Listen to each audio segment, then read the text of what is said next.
o espaço e a ocupação. O espaço está relacionado às características geográficas. Então, como era o local onde os grupos humanos se fixaram. Se tinha montanha, se tinha árvore, se tinha rio, como era a paisagem, o que era encontrado naquele espaço, naquele local. E a ocupação está associada ao tempo, né? A passagem do tempo e como isso foi acontecendo, qual a velocidade, onde que aconteceu primeiro, onde que aconteceu depois. Sobre isso que o texto vai falar agora um pouco, sobre o espaço geográfico e sobre a ocupação no tempo. Fiz um resuminho aqui para vocês, bem simplesinho, vocês podem ler depois. Primeira coisa, a ocupação, ela ocorreu lentamente. O que significa isso? Que não é possível dizer que exatamente em determinado tempo começou a idade paleolítica, a idade neolítica e a idade dos metais. Não existe um ano específico, não existe uma data específica. Isso foi acontecendo lentamente, aos poucos. Uma transformação de geração para geração. Então a primeira geração lá de humanos aprendeu a caçar os alimentos que podia comer e fazer vestimentas de animais, com pele de animais. E aí precisou de uma geração, lá, 50, 100 anos, para que os novos habitantes, né, os novos filhos, ali, as novas pessoas que viviam naquele local, aprendessem com os mais velhos como que eles caçavam, que fruta podia comer, como que eles faziam roupas. E aí o conhecimento passou de uma geração para outra. E aí foi necessário o quê? Uma outra geração vir para aprender com os mais velhos os conhecimentos e formular novos conhecimentos e desenvolver novas técnicas, novas maneiras de fazer as coisas. E o conhecimento foi se ampliando lentamente. E na medida que o conhecimento foi se ampliando, passando de uma geração para outra geração, a maneira de ocupar o espaço foi se modificando, foi se transformando. Então, a ocupação do espaço, ela ocorreu de maneira lenta, passando de uma geração para outra geração, onde foi sendo transmitido ali os conhecimentos. Tudo bem? Vou falar aqui um pouco sobre o espaço e a ocupação dos nômades, que nós estudamos lá na primeira parte. Bom, os nômades, como foi dito, eles viviam mudando de um lugar para o outro em busca de alimento e água e abrigo. E para que eles pudessem ficar em um local, existia algumas condições específicas. Ou seja, eles precisavam de um local que garantisse a sua sobrevivência. Eles precisavam ficar vivos. E como que tinha que ser esse local? Ele tinha que oferecer abrigo, proteção, ampla visão dos arredores, recursos abundantes para alimentação. Eles precisavam ficar próximo a lagos, rios e mares e locais onde eles podiam realizar a caça, a pesca e a coleta dos alimentos. Após esse período dos nômades, que nós estudamos no vídeo sobre o período neolítico, o homem descobriu a agricultura, começou a aprender a fazer a agricultura. Ele percebeu que ele não precisava mudar de um local para o outro em busca de alimento, que ele poderia plantar as sementinhas, cultivar o próprio alimento. Para que ocorresse o desenvolvimento da agricultura, algumas condições do espaço, da geografia do local também eram necessários. Então, para que existissem esses núcleos de povoamento, para que o homem fixasse em um local, ele precisava encontrar um local próximo de rios, onde havia bastante água, para ele poder cuidar dos seus animais e para que ele pudesse irrigar as suas plantas. Então, como que você vai fazer uma agricultura num local que não tem água? Se não tem água, não é possível fazer agricultura. Se não é possível fazer agricultura, não é possível fixar local ali. Ao mesmo tempo, se você cria animais, como que você cria animal se não tem água para o seu animal beber. Para que tudo isso aqui acontecesse de maneira bem lenta, algumas condições do local, do espaço, eram necessárias. Eu vou explicar isso um pouco melhor aqui no próximo slide. Coloquei 4 fotos aqui ilustrativas, só para a gente entender isso, entender essa dinâmica do espaço. Coloquei aqui, ó, uma pergunta. Qual das 3 áreas é ideal para a vida dos nômades? Bom, os nômades eles precisavam de um local com ampla visão dos arredores. O texto ainda não está falando sobre o perigo das invasões, mas ele vai tratar ali nos próximos capítulos. Invasões e disputas. Havia grupos de nômades que disputavam o local. E quando um grupo de nômades encontrava outro grupo de nômades, havia ali uma guerra, havia mortes. Então, haviam disputas. E, portanto, para que um grupo de nômades pudesse ficar em um local, eles precisavam ter ampla visão do ao redor. Como que é isso? Se eu olhar aqui para o lado direito, eu consigo enxergar bem distante o horizonte. Se eu olhar para o lado esquerdo, eu consigo enxergar bem distante aqui o horizonte. Se eu olhar aqui para o norte, eu consigo enxergar bem distante o horizonte. E se eu olhar para o sul, eu enxergo bem distante o horizonte. Então, eu consigo perceber quando uma outra tribo de nômades, quando um outro grupo de nômades está se aproximando. Um outro grupo se aproxima por esse lado, o que eu faço aqui com o meu grupo? Eu posso ou me preparar para a guerra, para a luta, para a disputa, ou eu posso juntar todo aqui o meu material e fugir para cá, e ir embora, dar no pé. Então, uma das condições para que um povo nômade se estabelecesse em um local era ter ampla visão dos arredores. Eles precisavam ficar num local em que fosse possível fugir se necessário, se eles fossem invadidos por outro grupo de nômades. Seguindo os critérios de visão, ampla visão, esse local aqui é muito bom, correto? Mas o que mais que eles precisavam? Eles precisavam de recursos abundantes. Tem muitas árvores aqui para construir as casas, os abrigos? Não tem árvores. Tem água para os nômades beber? Olha, não estou vendo muitas águas aqui, né? Frutos, legumes. Tem aqui nessa região? O que vocês acham? Não tem, né? É possível, então, encontrar muitos animais para caçar nesse local? Muitos animais não é possível, não. É possível encontrar alguns animais, mas muitos não é possível. Então, esse local aqui não é bom. Ele tem o critério de ampla visão, mas não tem os outros critérios. Então, vamos mudar agora de exemplo. Vamos para essa região aqui, para esse espaço geográfico. Imagina que você vem com a sua tribo de nômades para esse local. Bom, esse local aqui já tem um pouco mais de vegetação, já tem um pouco mais de árvores, já parece um local que tem um pouco mais de água em determinada época do ano. Mas qual é o problema desse local?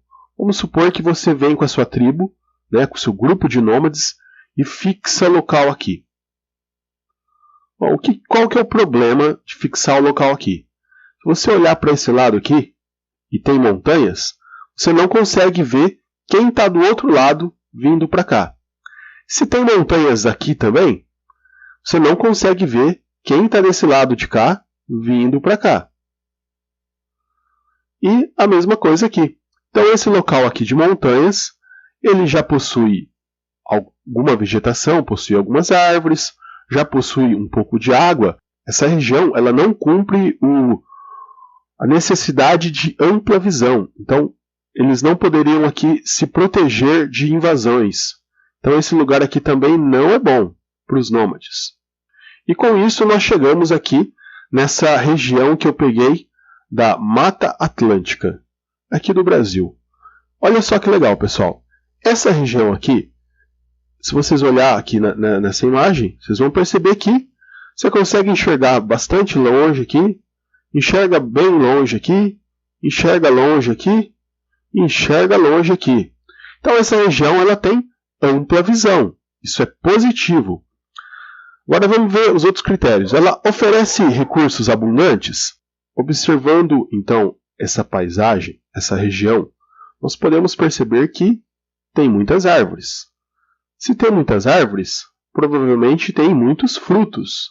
Se tem muitos frutos, provavelmente tem muitos animais que se alimentam desses frutos. Então, essa região é uma região ideal para os nômades. Por quê? Porque tem água em abundância, tanto água salgada do mar quanto a água doce dos rios e dos lagos. Tem muitas árvores que eles podem utilizar a madeira para fazer os barcos, para fazer as ferramentas e para construir as casas, para construir os abrigos. Provavelmente tem muitos animais, o que favorece a caça e favorece também a pesca, e possui aqui ampla visão dos arredores. Então, essa é uma comparação para vocês entenderem, né, como que os nômades eles mudavam de um local para o outro buscando o local ideal, o espaço ideal, a geografia ideal para viver.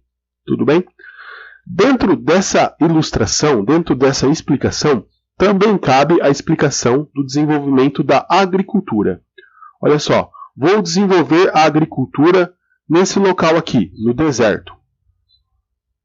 É possível? Olha, tem bastante espaço, né? Vocês podem ver aqui que tem muito espaço. Mas é possível desenvolver a agricultura aqui? E a criação de animais? Acho um pouco difícil. Para desenvolver a agricultura é necessário água. E aqui não é um local que tem muita água. Além disso, a criação de animais necessita também de água. E aqui não tem muita água. Bom, essa região aqui, vamos mudar então. Ó. Essa aqui nós já vimos. Agricultura.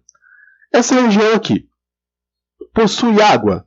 Possui. Em determinada época do ano, provavelmente possui água. Mas não tem água o ano inteiro. Talvez tenha um pouco menos, um pouco mais de água do que aqui, mas não o suficiente para uma fazenda, né, para uma criação de animais.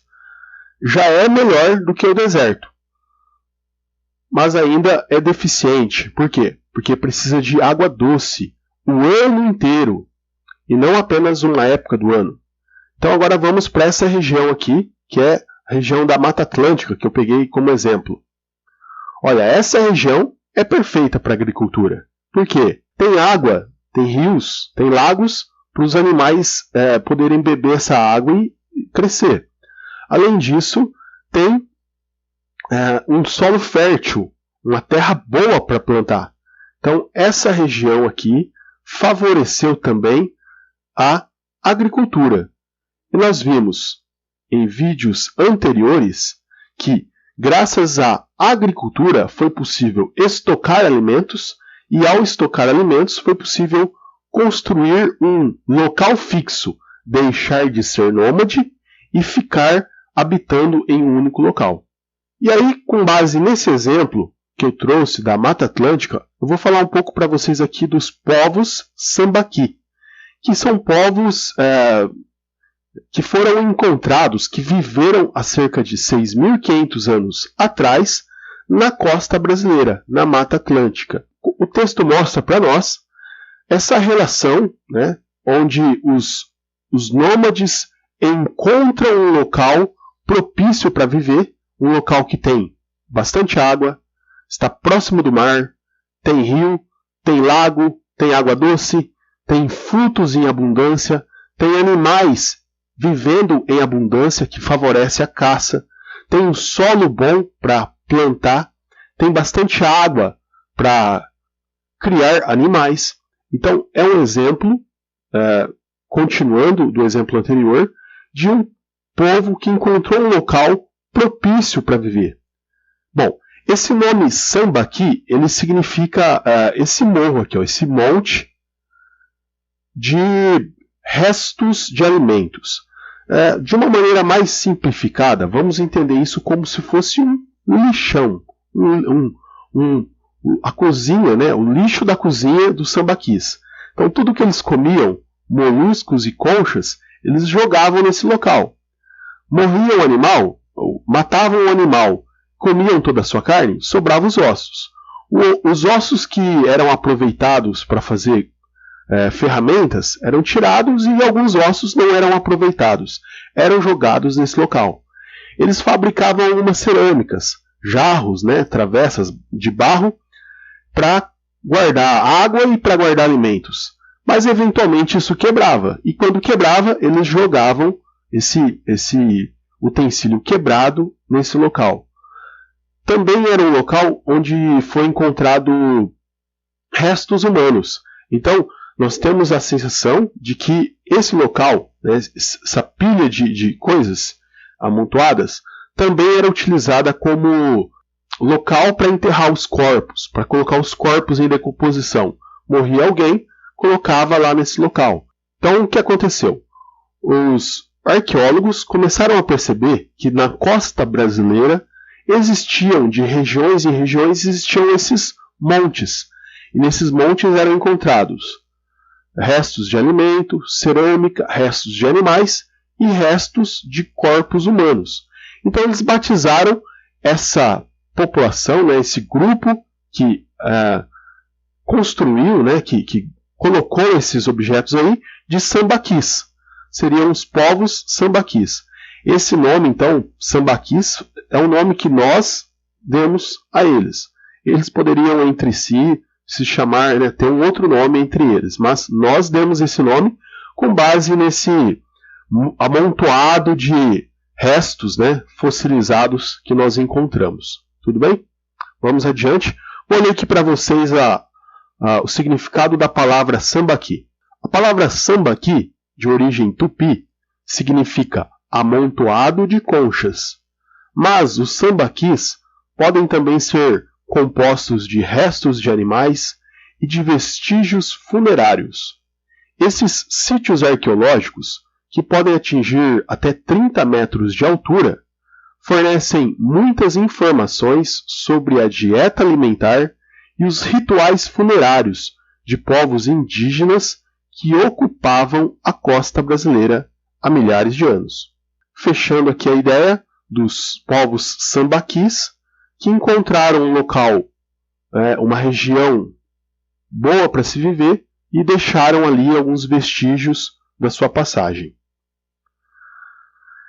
Finalizando aqui o nosso estudo, aqui tem uma imagem, né, uma ilustração de uma aldeia sambaqui.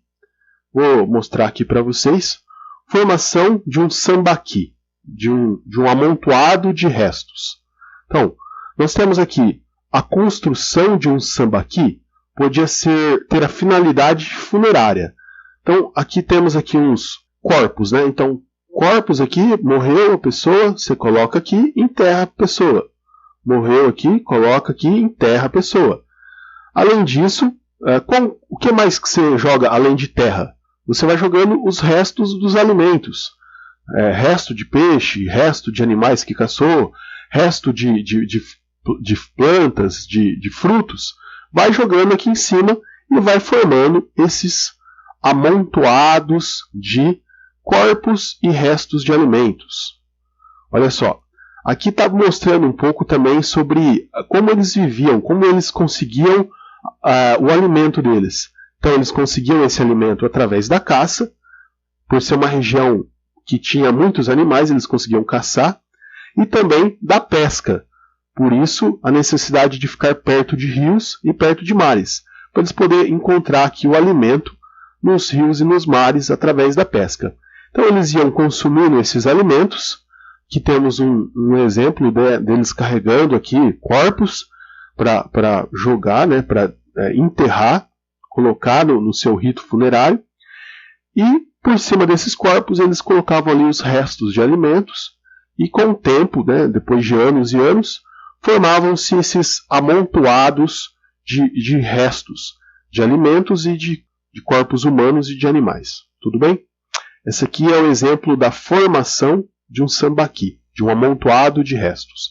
E sambaqui, relembrando, é o nome que foi dado a esses povos que foram encontrados aí na costa brasileira.